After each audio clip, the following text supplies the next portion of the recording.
종합제 TV 시청자 여러분 안녕하십니까? 2025년 1월 31일 오전 11시 50분입니다. 지금 부정선거 음모론자들은 기세등등합니다. 윤석열 대통령이 부정선거 음모론의 수괴 역할을 하니까 이제 배경을 믿고 아주 갑이 된 듯이 설쳐댑니다. 우리 한국 현대사에 보면은 저렇게 하다가 세상이 뒤집어져 가지고 하루아침에 어리되고 도망다니고 하는 경우를 제가 몇 차례 봤습니다. 문제는 부정선거 음모론자들은 역사의 낙오자 그리고 거짓 편에 서 있다는 사실입니다. 오래 못 가죠. 세상이 뒤집어질 때 오늘 여기저기 말과 글을 남기고 있는 이 부정선거 음모론자들의 신세가 어떻게 될 거냐. 역사의 교훈이 있습니다. 친일파 꼴이 되는 거죠. 사실은 친일파는 동정할 점이 많습니다. 일제시대에 나라가 없었어요. 충성할 나라가 없었습니다. 상해 임시정부가 있었지만 그것은 너무나 멀리 있었습니다. 현실적으로는 일제, 특히 조선 총독부의 강압에 한 개인이 견딜 수가 없었습니다. 또 1940년대에 접어들면은 전쟁 국면으로 들어가기 때문에 그때는 비상계엄령 시대였다고 비유할 수가 있습니다.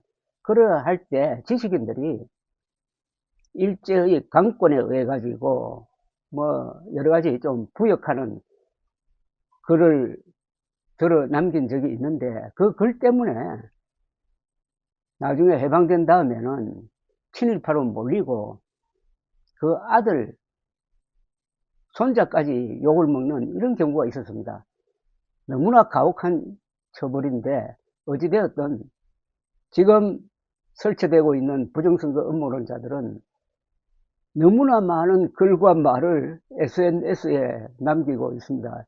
이 글과 말이 그들의 발목을 잡을 겁니다. 그래서 친일파들보다도 더 엄중하게 어쩌면 대대손손 욕을 먹을 가능성이 있습니다. 그래서 그런 사람들에게 제발 정신 차리라고 하는 뜻에서 제가 글을 한번 정리해 보았습니다. 부정선거 음모론자들은 몇 부류로 나누어진다. 1. 선동 유튜브, 돈벌이 수단으로 황당무계한 음모론을 퍼뜨린다. 2. 일부 정치인들, 보수 성향 표를 얻기 위하여 음모론에 편성한다. 3. 일부 지식인들, 우파 성향의 교수, 장성, 변호사, 글쟁이들 속에 많은데 음모론이 애국이고 반공이라고 착각한다. 실제로 믿는 이들은 소수일 것이고 같은 편이니까 편들어줘야 한다는 진영논리적 생각을 하는 이들이 더 많다. 음모론자들이 그래도 이재명과 민주당 세력을 비판하니 일단 비호해야 한다는 이들이다. 4. 윤석열, 황교안 두 사람은 한참 있다가 음모론 대열에 합류한 특이 사례이다. 황교안 대표는 미래통합당이 2020년 4월 총선에서 참패한 뒤 1년여 침묵하다가 2021년 국힘당 대통령 후보 경선에 출마, 갑자기 부정선거론을 들고 나온 지각생이다. 윤 대통령은 자신과 국힘당이 이긴 대선과 지방선거엔 시비를 걸지 않다가 작년 4월 총선에 지자 음모론자로 돌변해가지고 계엄군을 동원 선관위를 습격하기에 이르렀다. 작년 총선으로 거의 진화되었던 음모론을 다시 확산시켜 4천만 유권자 중 약 1,500만 명을 부정선거 신봉자로 만들었다. 국민들을 전응화시킨 점에서 민족 반역적 범죄이다. 5. 이들 음모론자는 SNS 시대를 맞아 음모론 설파, 글과 말을 너무나 많이 남겼다. 머지않아 하나하나가 변명 불가능의 증거가 되어 그들을 폭로하고 단죄하고 파멸시킬 것이다. 일제 말기 총독부의 강압에 순응했던 지식인들이 남긴 글과 말 때문에 지금까지도 친일파로 매도당하는 것과는 비교가 되지 않을 정도의 비판에 직면할 것이다. 양과 질에서 친일 행위와는 비교가 되지 않을 정도로 악질이고 대량이다. 6. 친일파보다 음모론자들이 더 부도덕한 이유는 차고 넘친다. 일제 때의 친일파는 저들의 폭력에 맞서지 못하고 생존 차원에서 부역한 경우가 대부분이다. 오늘의 음모론자들은 자발적으로 거짓 선동을 하고 그것으로 허명을 누리고 돈을 번다. 7. 친일파의 부역이 가냘픈 사람들의 비자발적 협조였다면 부정선거 음모론은 공화국에 대한 정면 도전이고 반역이다. 공화국은 공정한 선거를 통해서 수립되고 유지된다. 국민들의 투표와 공정한 선거 관리를 통하여 정권을 결정하는 행위는 신성한 주권 행사이다. 이를 부정하고 공격하는 것은 공화국에 대한 정면 도전으로 용서할 수 없는 체제 파괴의 대역죄인 것이다. 윤석열의 경우처럼 공명선거를 부정선거로 조작, 그것을 명분으로 삼아 불법 계엄을 선포하고 선관위를 습격하고 간부들을 체포해가지고 구금하고 서버를 무단 반출해가지고 조작을 시도하여 국회를 불법 집단으로 몰아 무력화시키려 한 행위는 국가 반역 차원에서 엄벌해야 할 사안이다. 8. 음모론은 대한민국 현대사에 대한 부정이다.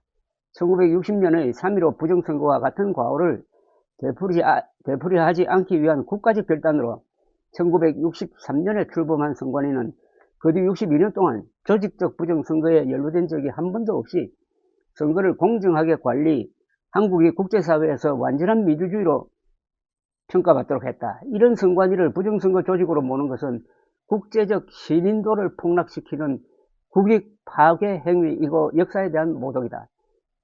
9. 부정선거 음모론은 반국가적일 뿐 아니라 반인도적 범죄이다. 음모론자들은 사이비 광신도처럼 행동하면서 때로는 인간이기를 포기한다. 정상인들에게는 증오심을 품고 무례하다. 거짓말에 동조하지 않는다고 동료 시민들을 비난하고 심지어 국가기관을 공격하며 스탑 더 스틸이라는 구호로 국제사회를 향하여 대한민국을 부정선거 국가로 악선전한다. 사실에 대한 상식적 합의를 부인하는 것을 출발점으로 하여 가족, 회사, 정당, 사회, 국가의 공동체 윤리를 부정하고 분열시킨다. 타인을 괴롭히다가 종국엔 자신을 파멸시킨다. 코로나보다 위험한 정신적 전염병이다. 10. 부정선거 음모론은 여야나 좌우의 문제가 아니다. 법치는 사실에 기초해야 정의를 이룰 수가 있는데 이들은 자신들의 망상을 사실이라고 우기면서 여기에 근거한 법만이 정의이고 그렇지 않으면 불법이라고 억지를 쓴다. 우리가 법이다라는 이 수구반동적 사고방식을 극적으로 표현한 사람이 윤석열이다. 그는 망상에 근거한 불법 계엄령은 통치권 행사이므로 사법심판의 대상이 아니라고 함으로써 스스로 왕임을 선포한 셈이다. 권력자가 음모론으로 국민들을 선동한 결과가 나치의 유대인 학살이었다. 부정선거 음모론 속에는 그런 파괴적 악의 씨앗이 숨겨져 있다. 윤석열이 퍼뜨린 악의 씨를 말려야 한다. 11. 민주주의를 부정하는 음모론은 언론의 자유로 치부하여 보호해서는 안 된다. 자유를 파괴하는 자유를 허용하면 독일 바이마르 공화국처럼 망한다. 음모론 유포자는 형사처벌해야 하고 음모론자에 대한 반성의 기회를 주되 말을 듣지 않으면 입학과 취업에서 불이익을 받도록 해야 한다. 현대 민주주의의 가장 큰 장애물로 등장한 음모론에 넘어가지 않도록 하는 국가적 방어 시스템도 갖춰야 한다. 12. 유권자의 37%, 보수층의 65%가 부정선거 음모론에 넘어갔다는 것은 공화국의 미래를 어둡게 하는 절대적 위기라는 의식을 공유하고 맨정신 가진 이들이 행동할 때이다. 맨정신 가진 사람들이 행동할 때입니다. 감사합니다.